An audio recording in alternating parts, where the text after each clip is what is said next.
All right, everybody. Welcome. This talk is on the media module in Drupal 8. So we've got some cool stuff to talk about. So we're going to jump right in. Starting off, a little bit about me. My name is Shane Jeffers. I am the Director of Front-End Development at the Brick Factory. We're based out of DC. Digital agency working with a lot of nonprofits and advocacy groups, building Drupal sites, all kinds of stuff. My Twitter is there, so you can follow me there or the company as well. And we're going to start off with a small video.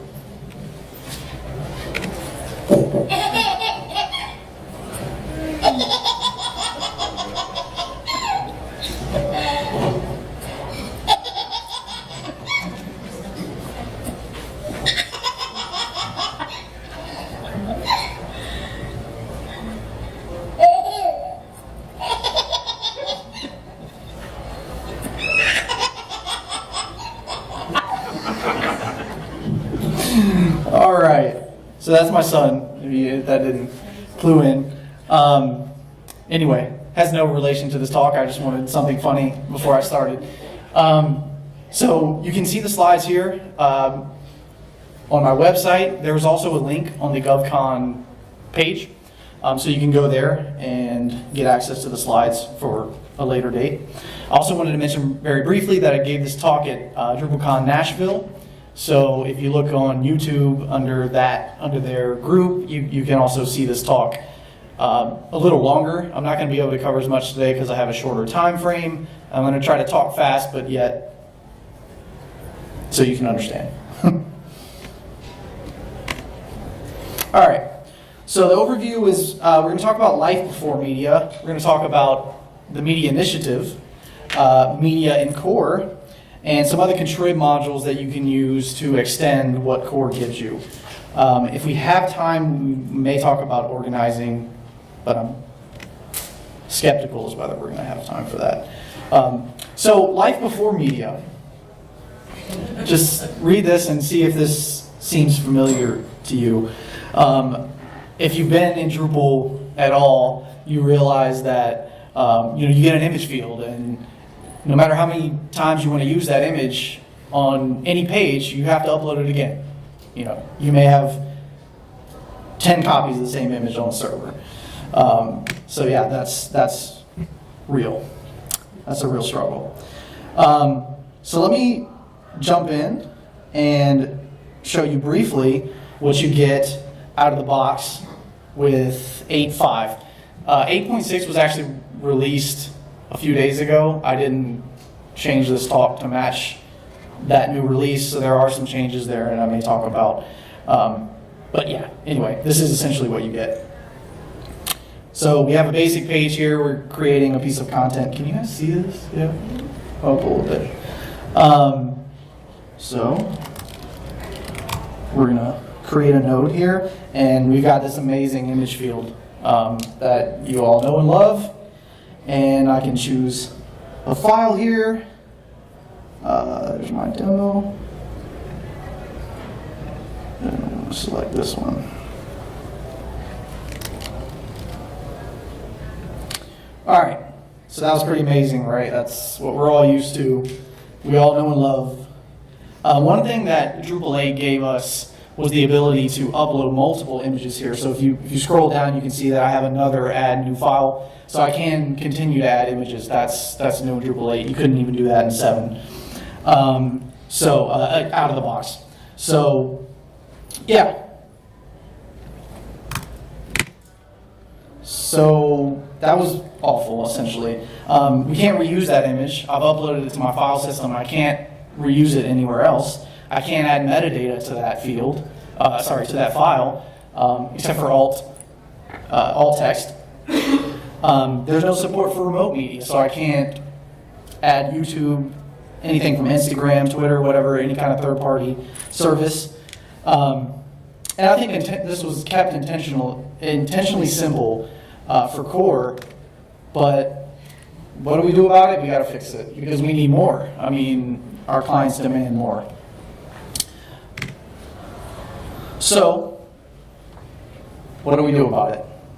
They started the media initiative, which the goals there are to have reusable media, to be able to add meta information to the entities that we're uploading, Embed support, which gives us access to things like YouTube and Instagram and third-party services.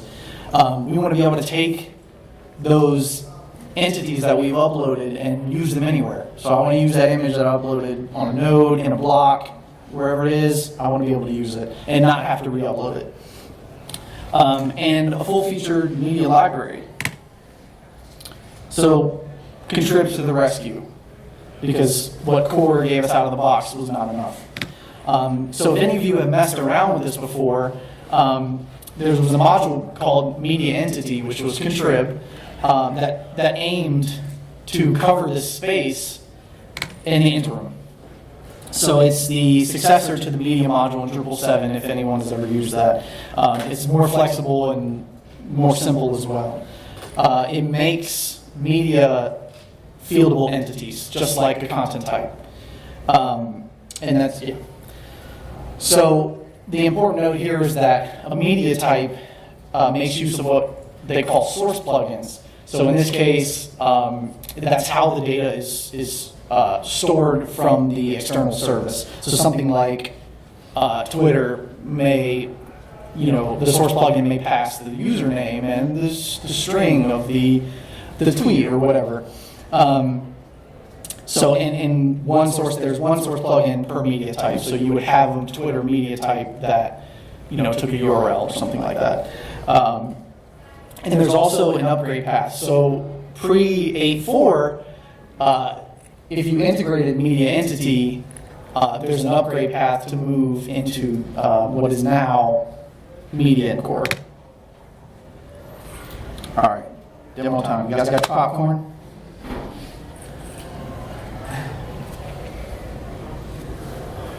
Okay.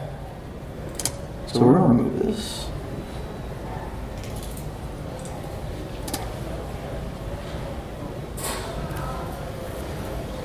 And we're going to take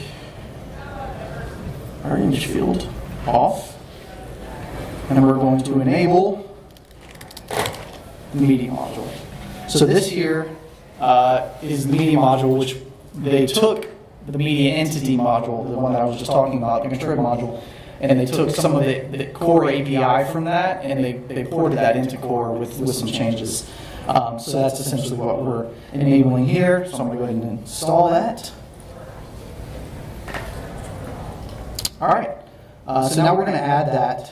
We're going to add a media field to our content type. So I'm going to go to add field. I'm going to choose media. It's also important to note here that there is an image option here, and that's going to give you the default image field type, which is what we saw at the beginning. So in this case, I'm going to select media. Name it media. I'm going to say that's referencing media items. I'm going to set an unlimited number.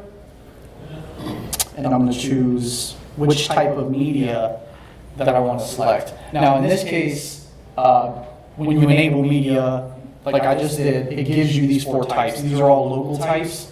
So local images, local video, local file, local audio. Storage is all local. So I'm going to just select the image. All right, one thing I'm going to do before you actually upload an image is clean up the form display. So by default, when you're adding one of these media items, there's some things like the name of the item and stuff like that. I don't want that. I just want the image field. So I'm going to go ahead and disable all of these. Keep in mind that hiding the name field or disabling the name field here will actually make Drupal auto name your media item based on the file name. So if it's something that you want your client to manage, like the name of the media, and you want them to have to enter that information, then by all means leave that enabled. And one more thing I'm going to tweak is the display, because I don't want it to show the really large image. Save. All right. So let's jump back to our node. All right. So now we've got our media form here, and it doesn't look that fantastic. It tells me I can add media by clicking this link, or I can use existing media. So I'm going to go ahead and follow this process. I get the image field.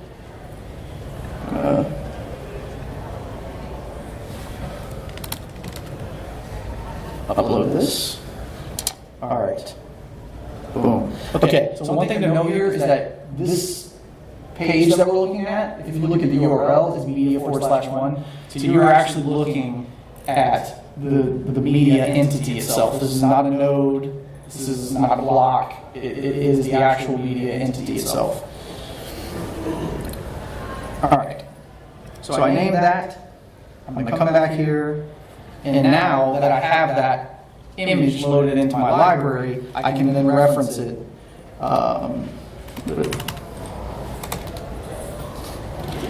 What did I name it?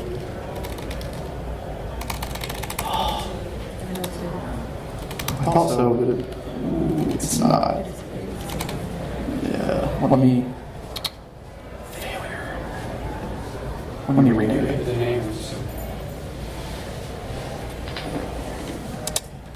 Oh, yes, you're right. I'm so sorry. Yes, I hid the name.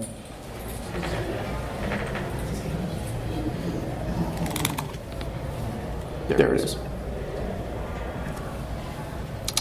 All right.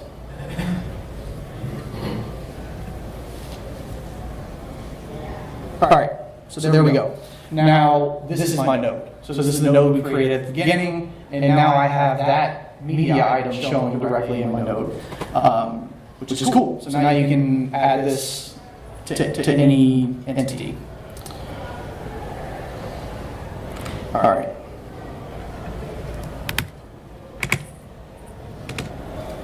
After I do the demo, I'll show you the requirements.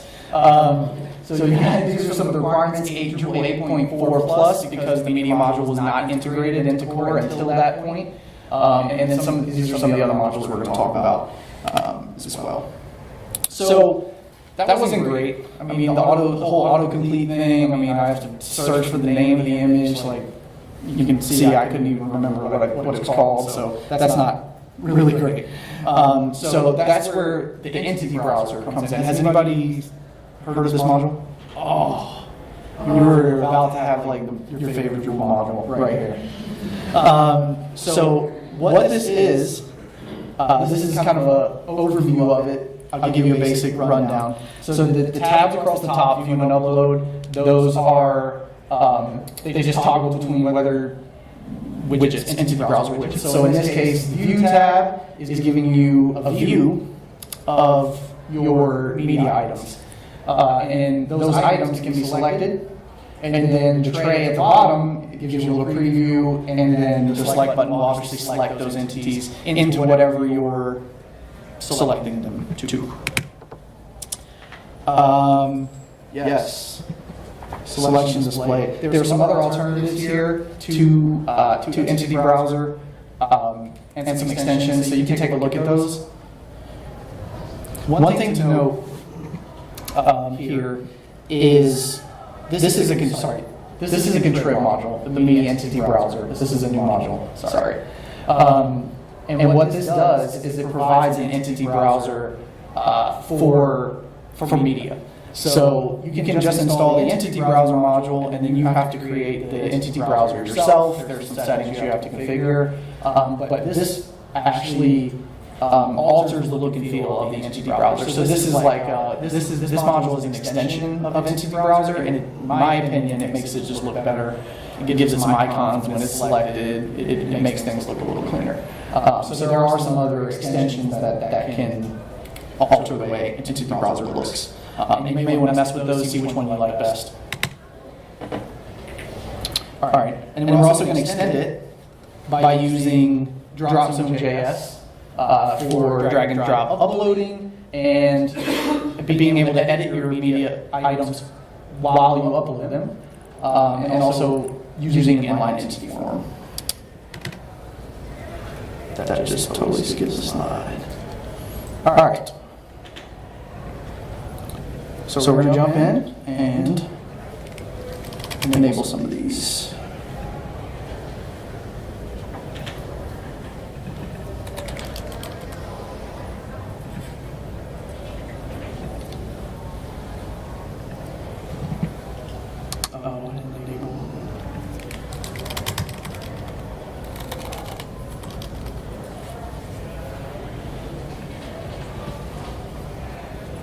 So these are a few of the modules that I just mentioned. Go ahead and install those. All right, so let me show you what that gives us. So if we go to content configuration, content authoring, and entity browsers, the extension module that I mentioned called Media Entity Browser auto creates this entity browser for me. So like I said, if you didn't install this, you would have to go to Add Entity Browser and do it yourself. So all right, we're going to walk through some of the settings briefly. I'm going to choose a modal for this option. There are some other options like iframes and standalone form. You can play with those. I'm going to use the tab selector plugin. There's also some selection display plugins. You can take a look at the text down here. One of the examples is a multi-step selection. So let's say you had a Twitter tab and an Instagram tab. You could, in theory, select an Instagram post and a Twitter post and add them both at the same time. Whereas if you weren't using that, you would have to select one, submit it, go get the other one, submit that one. So you can mess with those settings.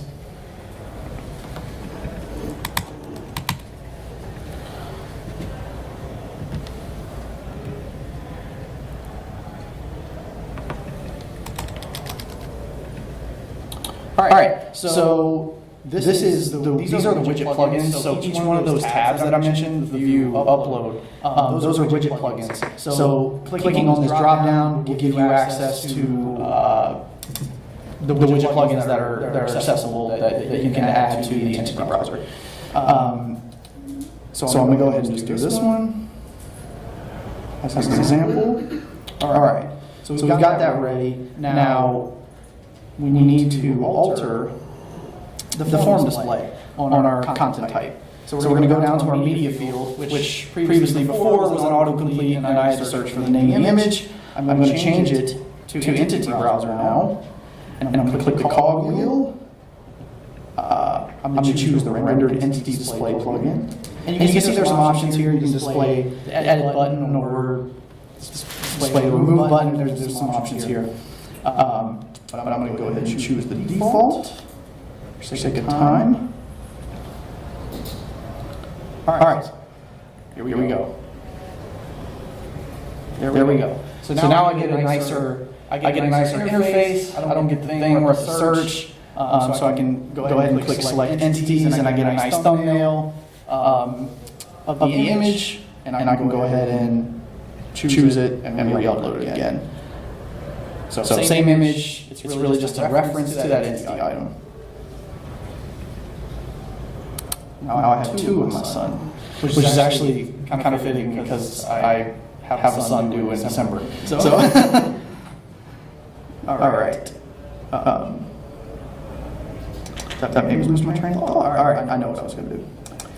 So we got our entity browser. So now we're going to enable Dropzone JS, which are you guys familiar with that? Dropzone? Okay. It's a pretty cool JavaScript library. So we're going to choose this here.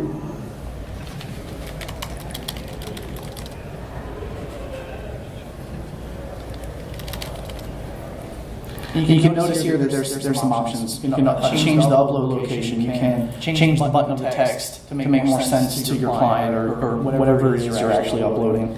And then you just attach a media type. No, finish. All right.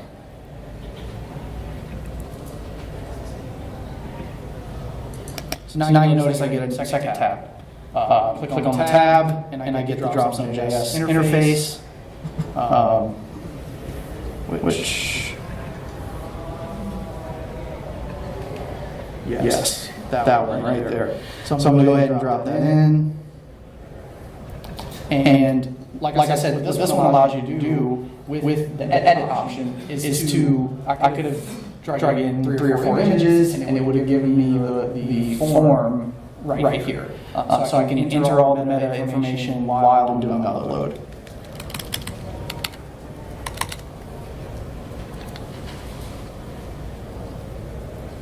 All right, so just as a quick example, I'm going to go ahead and upload the others.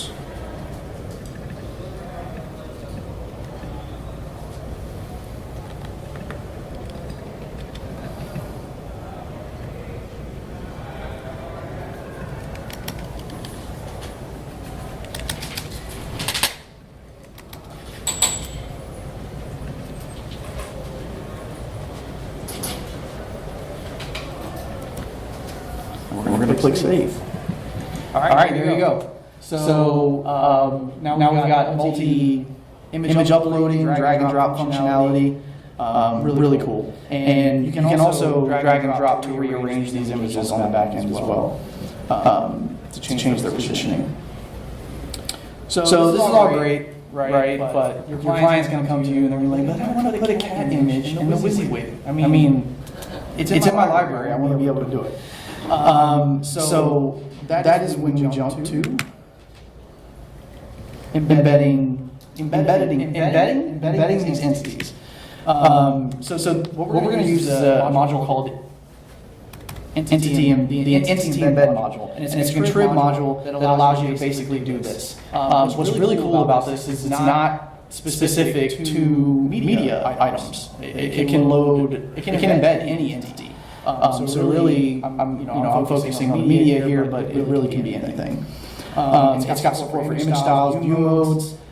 It's maintained by the Drupal Media Team, so you know it's going to be there, it's going to be strong. And currently, it's just the best solution for embedding entities. I personally think, not that my opinion really matters, but I personally think that this will be in core eventually.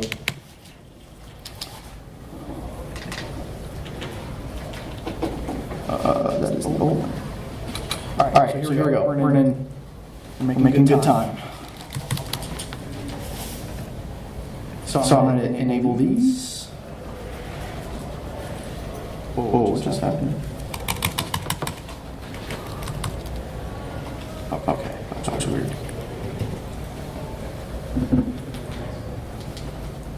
All right, so what this does, it gives us, under configuration, we get an option for a text editor and embed buttons. But before I do that, we're going to go, there's a small issue with the Entity Embed module where you can't use the modal option. Because what happens is it's like a modal inception, it's a modal inside of a modal. So for this option, the embed option, you actually have to use the iframe version. So I'm going to go ahead and quickly create a new entity browser. This one's using the iframe plugin. I'm going to keep everything else the same.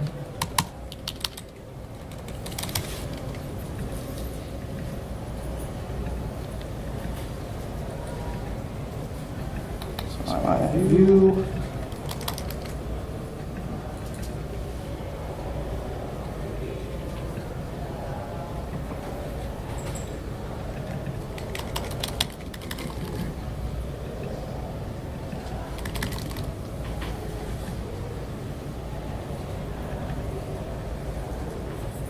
All right. So now I'm going to go ahead and create my button for the WYSIWYG, because I want to put these entities in the WYSIWYG. So we're going to go to content authoring, embed buttons. And you can see that the media entity control module has already created a button for me. That's an option that comes with that. I'm going to delete this one because I don't have a second icon, and it's going to confuse me when I go to add it. But I'm going to edit this one because I have to tell it what data I want to allow it to embed. So I'm going to go ahead and choose the images. And like I said, this is geared towards images and media, but this could be anything. It could be files, other things. Yeah.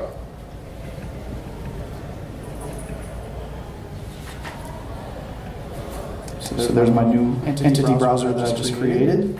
And there's a button icon here, so you don't get the E. You'll see it in a second. But highly recommend that you upload like an image icon for that.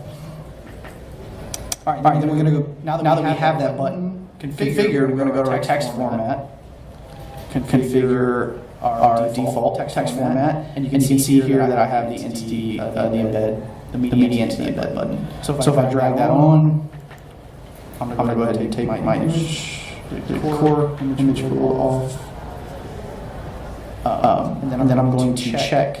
I'm going to enable the filter to allow these entities to pass through. And what that does is it adds the data attributes here to allow it to pass through the filter. Save. All right. Moment of truth. Got some nice text.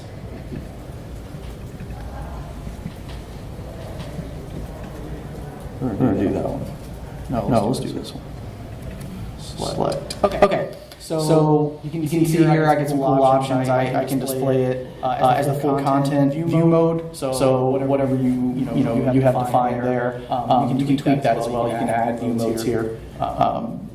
So that's flexible. In this case, I'm just going to grab the thumbnail and I'm going to apply the large image style and link it to nothing.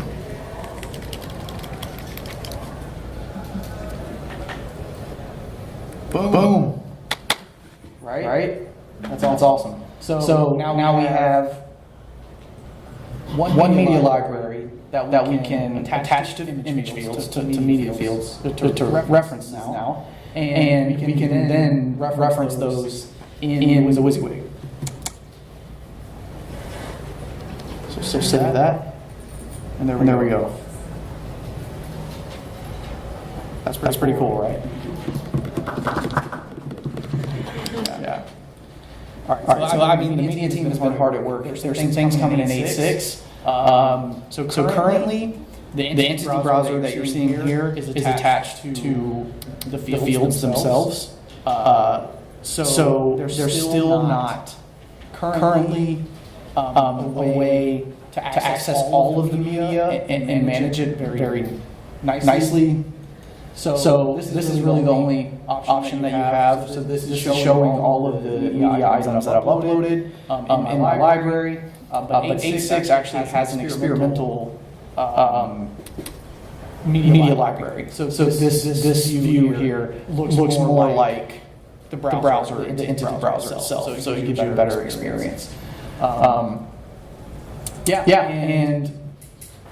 so in my talk in DrupalCon, I also did the Twitter entity embed. So it's kind of the same process where you can then you can embed a tweet just like I embedded an image in the WYSIWYG. So it's very cool. So that's basically it. And thanks for coming out. And hopefully this will help you start setting up some sites. There's a couple of distributions, Lightning and Thunder. It's kind of funny. That harness this power, and they have some customization that goes into that. So those are good options if you're looking to jump in and see how things are configured, and potentially see some of the benefits. But either way, this is well beyond what we've been able to do in the past, and it's exciting to see. This as being important in the eyes of the Drupal community, and just excited about what we can do, moving forward with media. So thank you guys for coming. And if you have any questions, anybody have any questions? We'll start up front. Thank you. This is amazing. I've had problems installing Dropzone. I know anybody else has had them.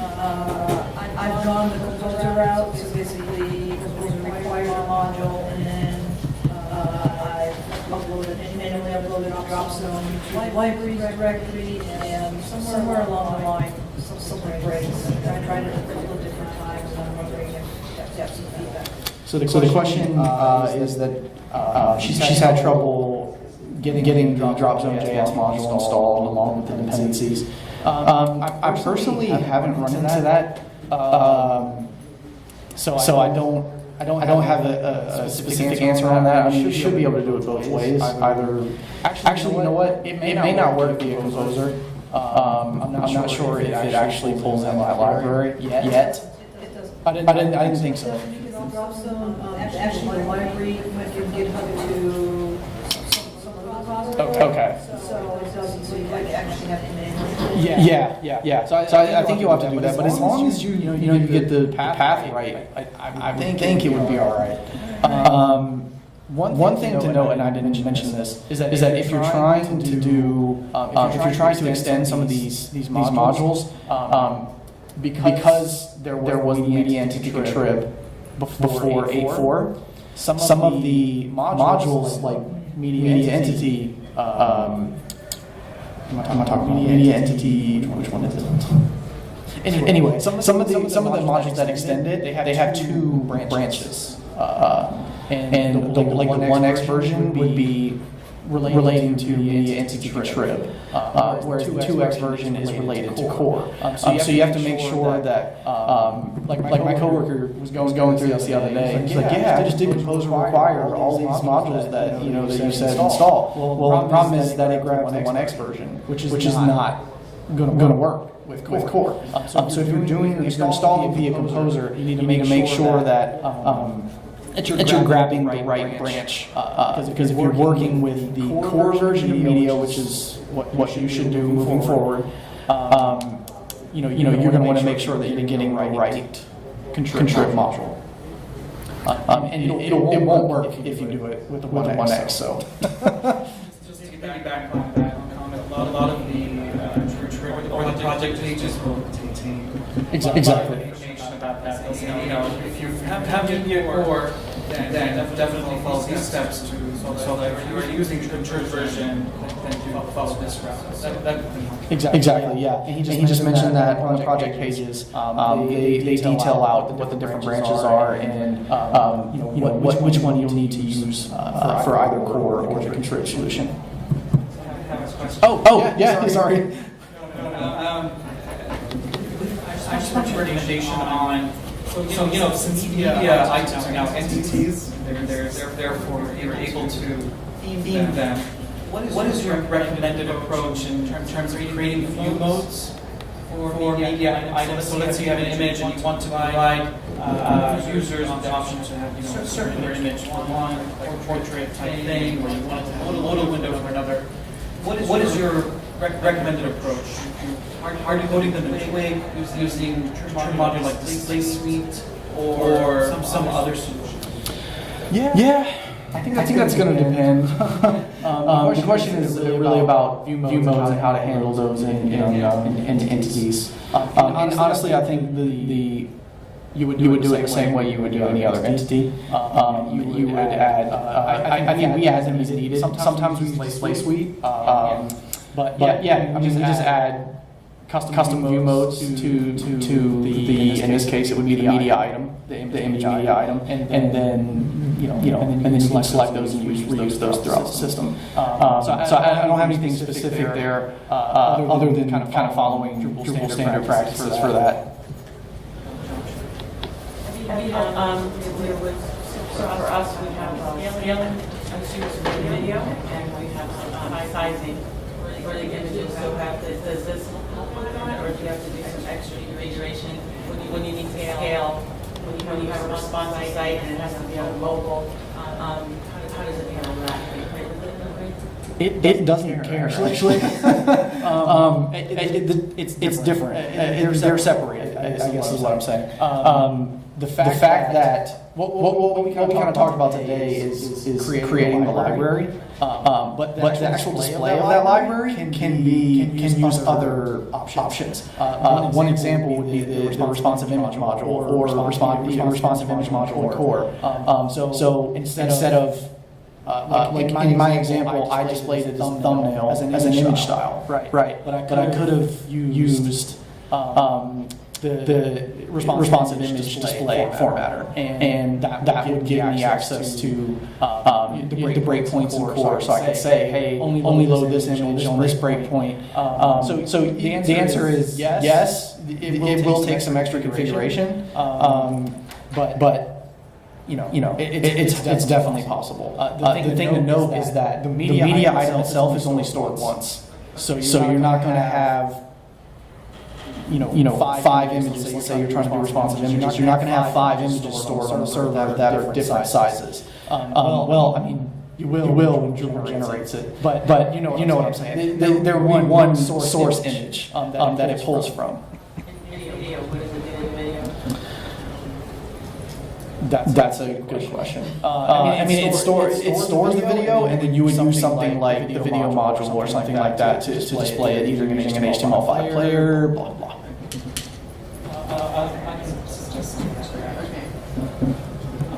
You're working with your website, and you have multiple users that edit a different section of the website. Does leverage for all the images in one spot, or is there a way to associate like different libraries with different groups so they only save their stuff? Yeah, absolutely. So the cool thing about this is that the Entity Browser is just a view. So I can go into that view and I can add an expose filter that says only give me, I can attach taxonomy to each media item and then go in and tell the view that I want an expose filter to only give me items from this, taxonomy. That's one example, but you can also attach permissions to that.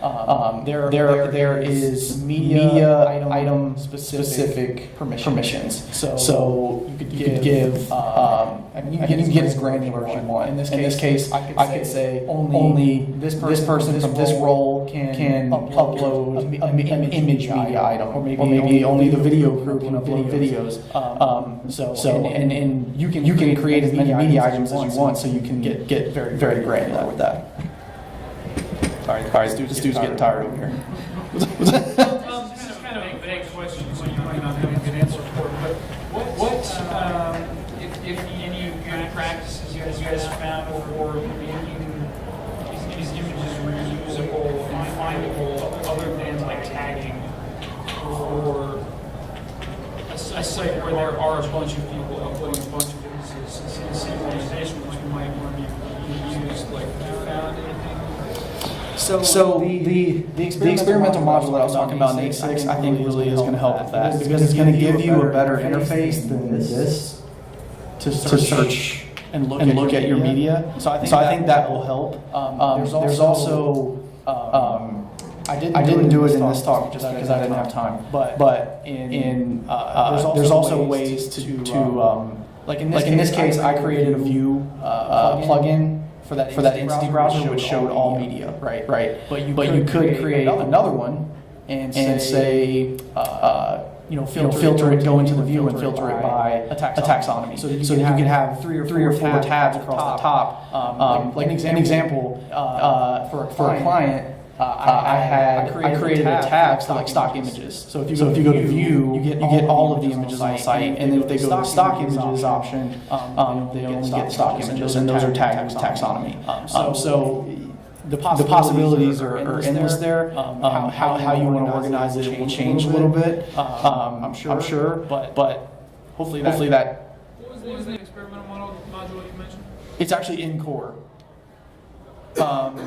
It's actually, I assume that when you enable the media module in 8.6 now, it'll just be there.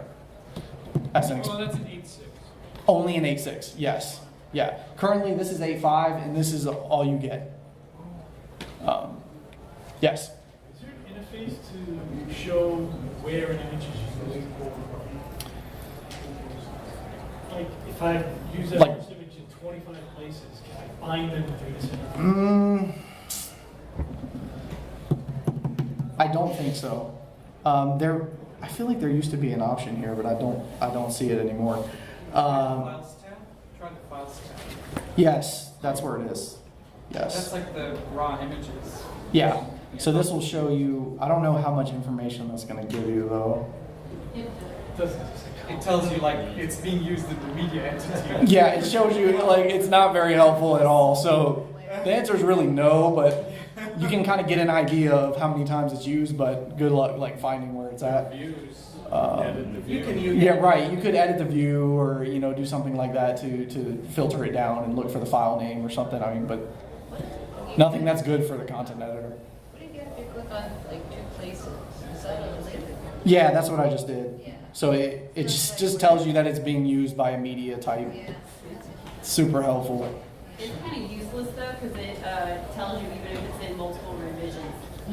So if you, Okay. if you revise the page 30 times and you deleted it, it could be on there 29 times. Fantastic. Yeah, that's really helpful. So yeah, I mean, like I said, there's the improvements coming. Like I said, 8.6 I think will help kind of with this admin interface. So yeah, any other questions? Did you have your hand up? I answered it. I have a question related to the tagging. It's mostly like can you create like collections of images? Like for example, we have a use case that we are trying to create a media library to be used as a central repository for multi-site. Mm-hmm. So we want to be able to tag or add those different images in collections to be used on different sites. A way of organizing them, Sure. Is there a way that we can do that now? I mean, I would think you would. I mean, I'm just like spitballing off. You mentioned we can do something kind of. but- Yeah. I mean, off the top of my head, I think you would create a taxonomy for the site. Yeah. I mean, I'd have to think about it more, but you could definitely do that and then filter out the media on the actual multi-sites. That would be my first thought, but yeah, I mean, that's a good question. All right, anything else? Oh, So I came a little late, I wasn't able to hear everything, but I noticed a lot of what we're displaying here is related to, it's called media, but images and yeah. things like that. How would you, is there current capacity to do something similar with, say, a PDF display embedded on a page? I mean, that's a pretty simple. Yeah, absolutely. Absolutely. How It's- would that tie into this framework? Yeah. So it's very similar, actually. So there's an image. What I've been using here and displaying is the image media type, but there is a file media type, so you can do that. I've actually done this. I forget what the module's called, but there's a display module that you can get to display PDFs. So, for example, you could upload a PDF into this media library they call media. And then just use the formatter for that display, and you could embed it right in the page using some kind of third-party JS or something like that. But the actual storage and maintenance of those PDFs could be handled in this interface. Since it's really like creating a node at this point. All right. Oh wait, one more. Kind of too far. Could you show the source code on the page where you were embedding the images? Source code. And I only ask because I had a problem with embedding images and being able to make them in line with text, and I was just wondering if you've had that problem before, and if I could see the source code, I was going to see, you could do it in the WYSIWYG. Okay. But like the Drupal entity tag that I have been getting from embedding images in the WYSIWYG browser has been making it very difficult to make inline text images. Yeah. Yeah, like if you click on the source button. Yeah. Does it use the Drupal? Yeah, so have you ever tried to make the Drupal entity tag inline with text? Because it's been a massive hassle for me. Because I tried looking it up and it always defaults as like display block. I have the same issue, but with trying to embed inline links. Like Yeah, in that's a why I paragraph, brought that it's always having a block, so it's breaking the line. Yeah, that's what we started out with, was we were embedding entities as a link initially, and we were trying to make them in line. We were having that problem. Right. And then, if you like reference a very small icon, like say, look for this icon for this thing or whatever, Yeah. and making it in line with the text, it's hacky to try and make it work. And Right. it's all based on that entity tag, and I didn't know if you'd run into that problem. Or had any thought of it? I don't have any thought, not at the moment. I mean, I'm trying to think. I mean, clearly, when it renders on the page, you could do something with CSS and Which is either, what we're doing. yeah, do something like that. I mean, obviously, Pretty bad, because you have to like put a class on it to say you want it to be in line. right? Look for whatever item is after it, and then get in line with it, and then. like, Yeah, the next no, item. yeah, yeah. If you have it in line at the end of a sentence, and the next item does not need to be in line, it's. Sure. annoying. Sure. No, I mean, that's a good point. And, you know, that's probably one of the improvements that needs to be made to better embed these. It's a problem with WordPress too. It's a problem with CK editor in general. Yeah. There's That's so this is not unique. Yeah, yeah. The editor itself, it's not that good. But it's really specific to like that tag that they use, because that tag itself is really difficult to make in line, the Drupal entity tag. Gotcha. Because I think a lot of times when you embed an image, if it's an image tag, it's auto inline, right? And then you have to do something to it to make it not inline. Right. I don't think, does it render? And with a different, can you check the source here? I don't think it renders with that tag, does it? It's just the div. No, it renders as an image there. It renders as a figure. Yeah. Yeah. It could be like, because it's rendering the display mode, and you might have to go into the display mode and make sure that is, you know, the markup. So that could be a potential thing. I think what I noticed in mine is that it always puts it in a new paragraph tag if you didn't make it a float. Gotcha. Cool. That was it? Yeah. Okay. All right. Well, thank you all.